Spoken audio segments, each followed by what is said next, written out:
कानून के साथ विश्वास किया है इन्होंने, कानून की मर्यादा को तोड़ा है इन्होंने। क्या इनके मेरे सबूत पर शक था?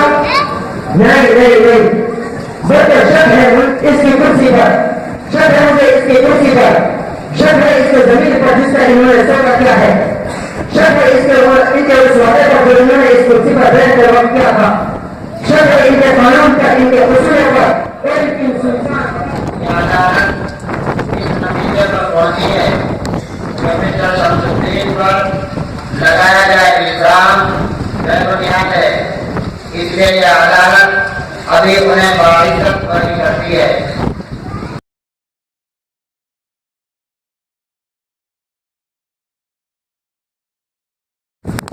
क्यों नहीं? अपनी चीज को नहीं पहचान सकता, अपनी चीज हर इंसान बता देता है। जज साहब के रोल नहीं कैंडी से धैर्य लगा है। और ये क्या है?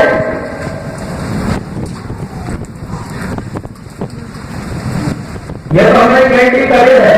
अगर कोई आदमी कुछ भी खरीदता है तो हम इसको भी बना कर रहते हैं। और हमारी गारंटी का रूल यह है कि बिल बनाते वक्त हम गिरा कर हमारा काउंट कर रहते हैं, जिसको मशीन में देकर पूरा बने के साथ बिल बना देते हैं। ओके, ये लो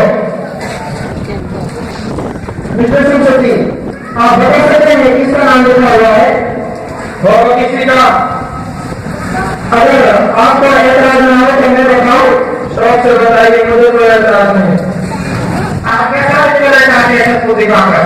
जरूरत मेरे को कुछ समझ नहीं आ रहा और आपकी समझ में आएगा भी नहीं। ऑर्डर ऑर्डर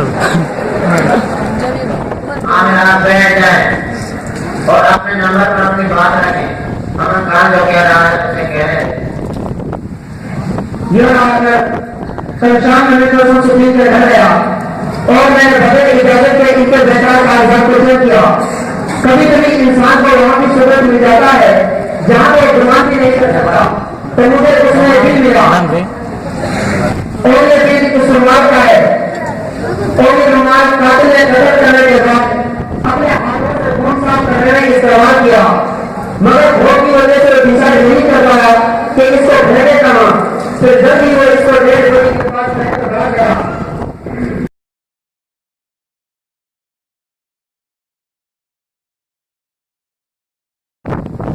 और इस रुमाल पर मशीन के जरिए एक नाम लिखा गया है जो नाम साफ दिखाई दे रहा है।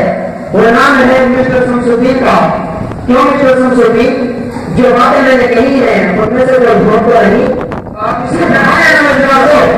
नहीं, ये मिस्टर शमसुद्दीन ने रुमाल पर इकरार करने के साथ साथ क्यों इतनी है एक और बात का भी इकरार कर रहा है कि इन्होंने किया, क्योंकि दफत के वक्त की जो बातें मैंने बताई है कि कातिल ने इस तरह और इस तरह किया। मिस्टर शमसुद्दीन ने समाधि का इकरार कर लिया। एक आदमी जब गलती से वो मुक्त नहीं, एक बड़ी कहानी को क्यों मानते? हमें जो भी सबक मिले हैं वो मिस्टर शमसुद्दीन के खिलाफ है। अदालत से दरखास्त है कि अब अदालत के अपील को गुजारिश करते हुए आप अदालत का फैसला सुनाएं।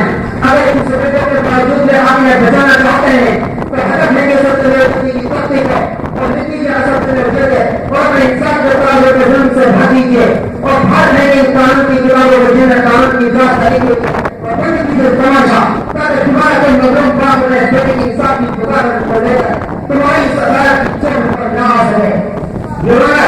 नई अदालत से दरखास्त है कि आप जल्द से जल्द अपना फैसला सुनाएंगे।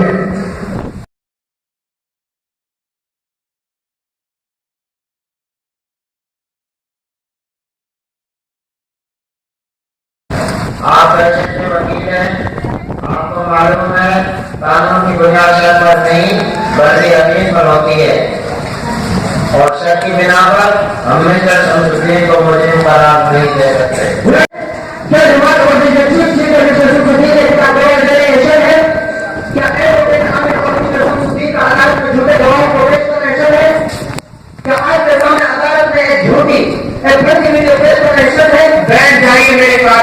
बैठ जाइए और अदालत का फैसला सुन लीजिए।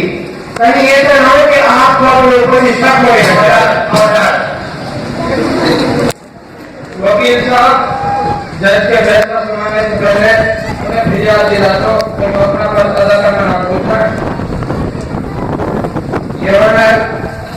फैसला सुनाने से पहले एक मरतबा मेरे वकील की तरफ जरूर देख लें।